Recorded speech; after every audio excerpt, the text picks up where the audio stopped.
जय श्री कृष्ण। आप सबका वैदिक प्रेडिक्ट चैनल में स्वागत है। आज का विषय है शनि ग्रह जो है हमारे, वो 23 मई से वक्री होने जा रहे हैं पूरे 141 दिन के लिए।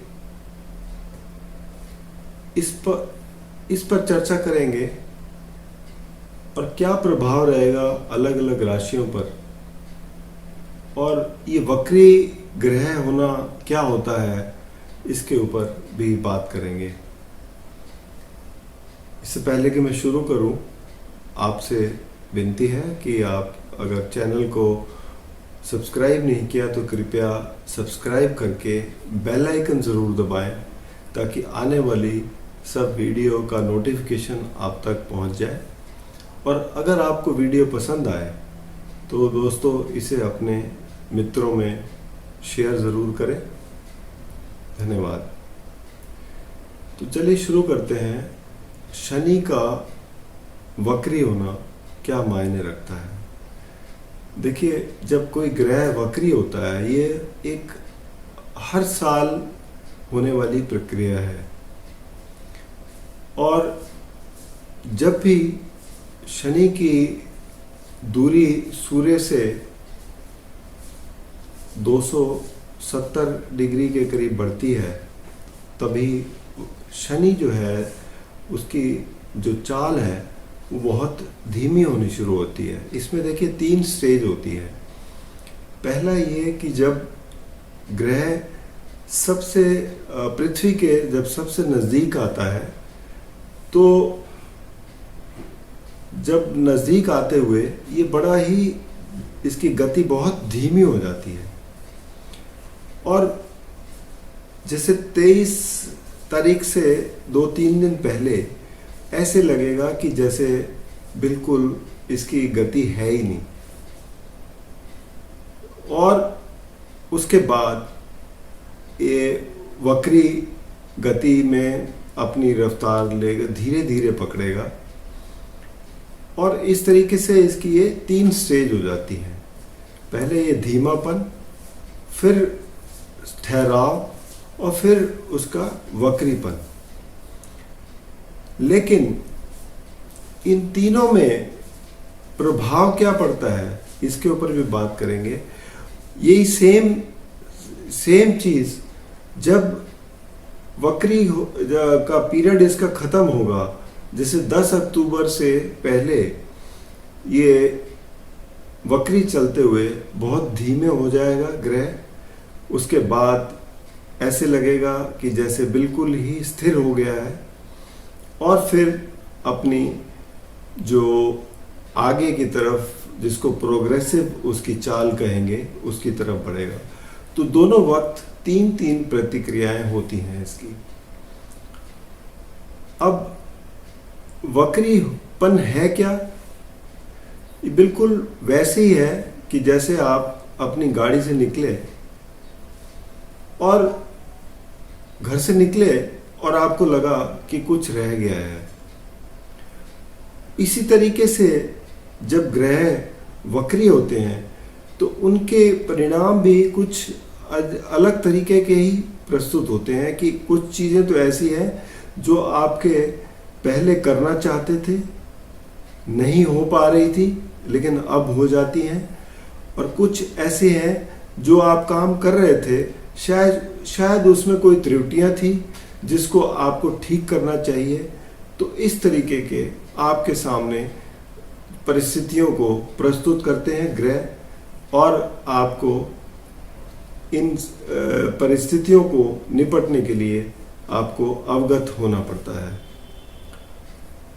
अब राशियों के हिसाब से देखें तो शनि देव मेष राशि के लिए सबसे पहले बात करेंगे, दशम और एकादश भाव के स्वामी हैं, यानी कि आपके कार्य क्षेत्र से जुड़े हुए हैं और आपकी आय क्षेत्र से जुड़े हुए हैं।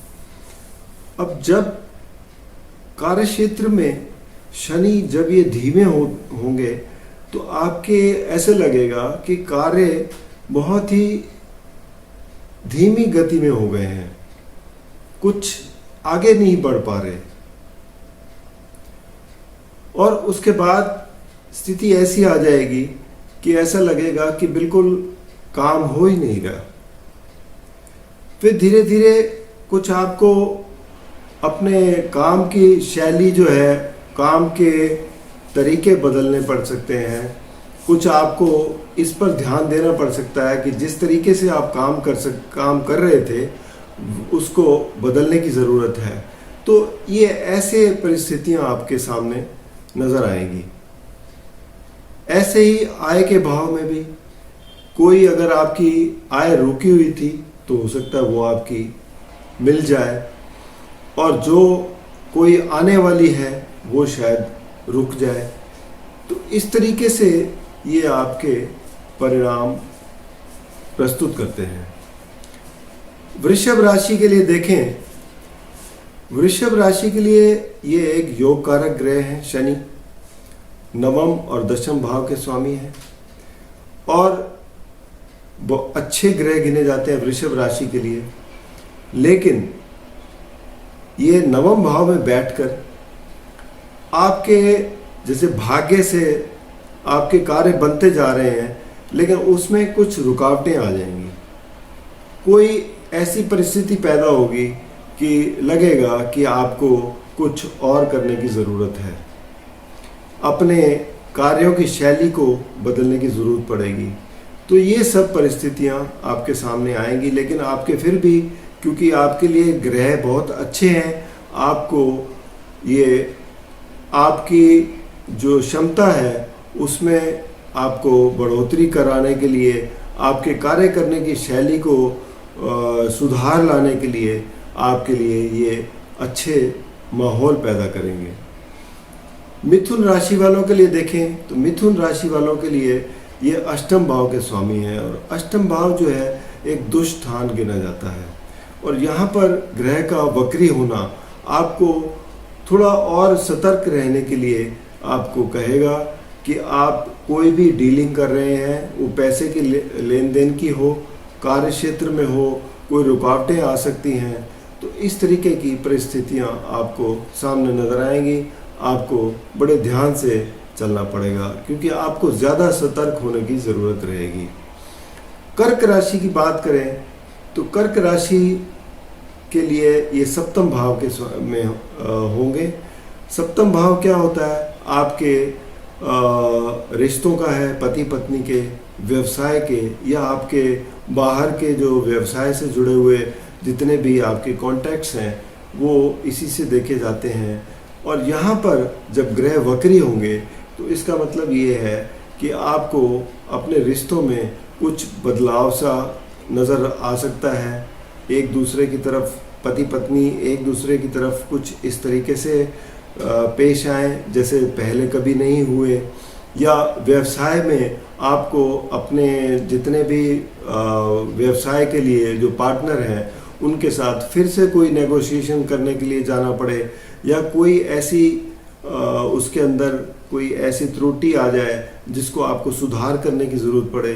तो ऐसी आपको संभावनाएं खोजनी पड़ेंगी, तलाशनी पड़ेंगी, क्योंकि जब भी वक्री ग्रह होते हैं ये हमेशा कुछ अलग हट के ही नतीजे देते हैं और बड़े ही अनप्रेडिक्टेबल होते हैं ये।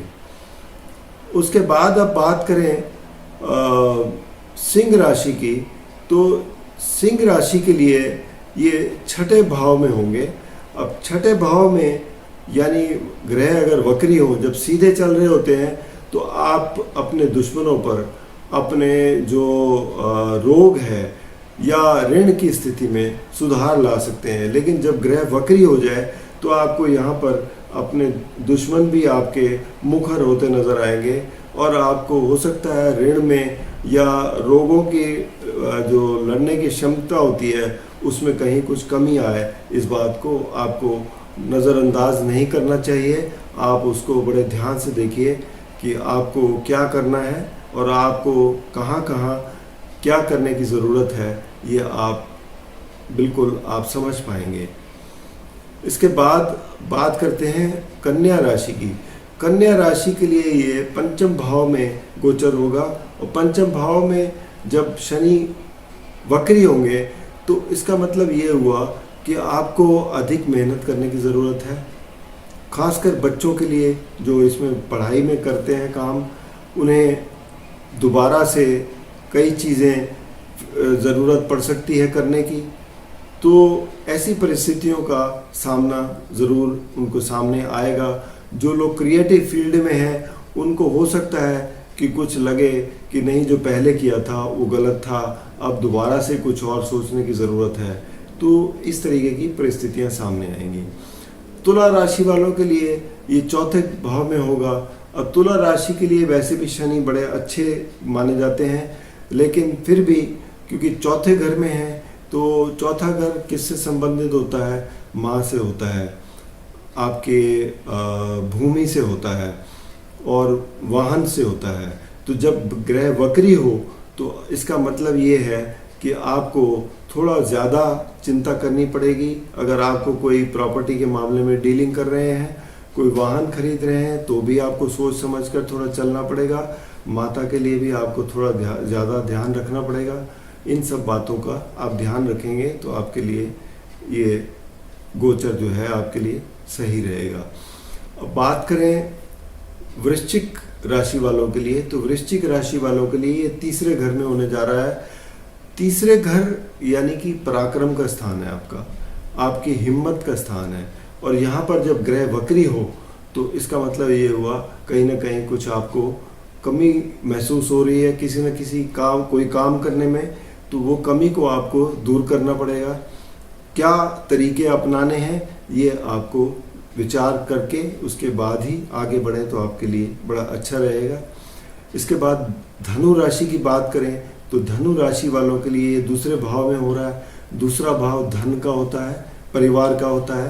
अब धन के मामले में अगर यहाँ पर ग्रह अगर वक्री है तो इसका मतलब ये कि हो सकता है कोई पिछला रुका हुआ धन आपके पास वापस आ जाए।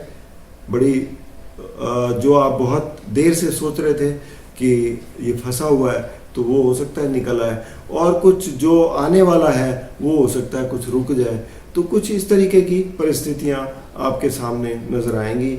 आपको उस हिसाब से ही अपने कार्य को देखना पड़ेगा। परिवार में भी कुछ ऐसी स्थिति नजर आएगी कि आप जो काम करने जा रहे थे उसमें हो सकता है कुछ कमियां रह गई हों, दोबारा से विचार करना पड़ जाए, तो ऐसी परिस्थिति आएगी। मकर राशि के लिए क्योंकि यहाँ पर राशि के स्वामी हैं और यहाँ पर राशि के ऊपर ही है ये वक्री हो रहे हैं, तो मतलब राशि वालों के लिए हर फील्ड में, चाहे वो कार्य क्षेत्र से हो, आपकी किस्मत से जुड़ा हो, धन से जुड़ा हो, बच्चों से जुड़ा हो, आपके पार्टनरशिप में जुड़ा हो, या आपके पारिवारिक संबंधों से जुड़ा हो, हर मामले में आपको कहीं ना कहीं कुछ रुकावटें, कहीं ना कहीं कुछ दोबारा से विचार करने की ज़रूरत पड़ेगी। इन सब बातों का आपको ध्यान रखना पड़ेगा, क्योंकि कुछ चीज़ें तो ऐसी हैं, क्योंकि जब भी आप किसी चीज़ को दोबारा से कोई रिव्यू करते हैं तो उसमें याद रखिए आपको लाभ भी होते हैं, और वो लाभ से आप आगे बढ़ने के लिए जो है आपको प्रेरित जो करते हैं उसमें आपको आगे चल के तकलीफ नहीं होती। तो इसको पॉजिटिव अगर लेंगे तो आपके लिए बहुत अच्छा रहेगा। इसमें नकारात्मकता बिल्कुल ना लाएं। जो कुछ भी होता है वो ईश्वर की कृपा से होता है, और ये आपके लिए जो भी आपके सामने परिस्थिति आएगी वो समझिए कि आपके लिए एक नया अध्याय है, आपके लिए नए सोच के तरीके लाने की ज़रूरत है। तो इस तरीके से आपके परिणाम रहेंगे। कुंभ राशि के लिए भी ये आपके शनि ही ग्रह हैं, आपके स्वामी हैं, और इनका द्वादश भाव में हो रहा है। तो द्वादश भाव में होना शनि का, इसका मतलब ये है कि आप अपने खर्चों पर नियंत्रण कर पाएंगे। आप बड़े ध्यान से आप अपने देख पाएंगे कि पीछे हमने क्या गलती की है जो आज आगे दोहराया ना जाए। और साथ ही में जो लोग किसी दूर किसी रिश्ते से जुड़े हैं, दूर किसी काम से जुड़े हैं, उन्हें भी एक बार रिव्यू करने की ज़रूरत पड़ेगी और एक बार दोबारा से सोचना पड़ेगा कि कहाँ कहाँ क्या कमियां हैं जिसे सुधार लाने की ज़रूरत है।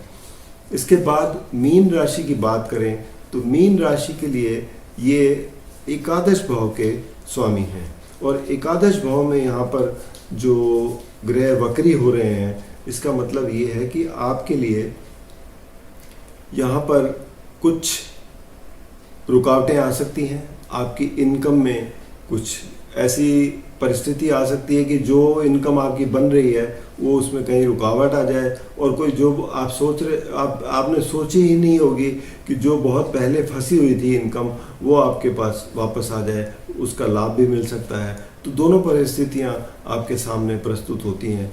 इस तरीके के शनि जो है वो अलग अलग परिणाम देते हैं, क्योंकि वक्री ग्रह जो है वो हमेशा आपको प्रेरित करते हैं कि जो भी कुछ आपने पहले किया है उसे एक बार दोबारा विचार कर लें, उसमें क्या क्या त्रुटियां हैं उन्हें एक बार फिर से देख लें, ताकि आप आगे के लिए उसमें सुधार ला सकें। और इसमें कोई बिल्कुल भी चिंता करने की बात नहीं है, क्योंकि ये हर साल का ये 141 दिन का पीरियड होता है जिसमें शनि वक्री होते हैं, और इसी तरीके से आपको एक मौका मिलता है अपने कार्यशैली को बदलने का, अपने तरीकों को बदलाव लाने का। तो आपके लिए ये राशि फल, ये जो गोचर का फल है वो इसी तरीके से रहेगा।